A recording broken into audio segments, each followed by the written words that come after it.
국내 코로나19 신규 확진자 수가 400명을 넘어섰습니다. 오늘 0시 기준으로 했을 때 신규 확진자가 441명을 기록했는데요. 수도권으로 시작된 집단 감염이 전국으로 확산되면서 사회적 거리 두기를 3단계로 격상해야 한다는 목소리가 다시 높아질 것으로 보입니다. 취재기자 연결해서 관련 내용 알아보도록 하죠. 박미라 기자, 먼저 어제 늘어난 신규 확진자 현황부터 정리해보죠. 네, 어제 하루 확인된 신규 확진자는 모두 441명입니다. 신규 확진자 가운데 434명은 지역사회에서 나왔고 나머지 7명은 해외에서 입국한 사람들입니다.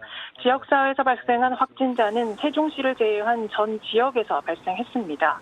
확진자의 대부분은 수도권에 집중되어 있지만 비수도권의 감염 사례도 곳곳에서 증가하고 있는 상황입니다.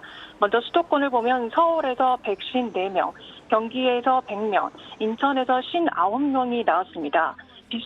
비수도권에서는 광주에서 39명으로 무더기 집단 감염이 발생했습니다.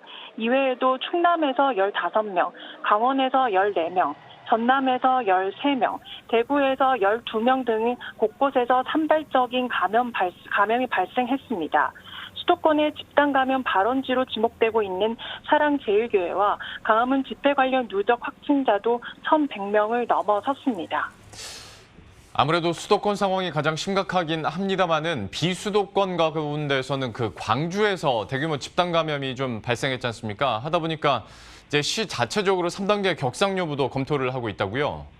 네, 맞습니다. 광주에서 이틀 사이에서만 54명의 신규 확진자가 발생했습니다. 지난 26일 39명에 이어 오늘 오전 8시 기준 15명이 추가 확진 판정을 받은 건데요. 문제는 감염 경로가 확인되지 않은 깜깜이 환자라는 겁니다.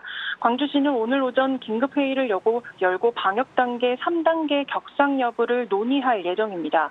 광주 외에도 서울 구로구 아파트에서도 20명의 무더기 확진자가 나왔는데요. 역시 감염 경로가 확인되지 않고 있습니다. 이처럼 현재까지 감염 경로가 알 수 없는 깜깜이 환자는 600여 명을 넘어선 상태입니다.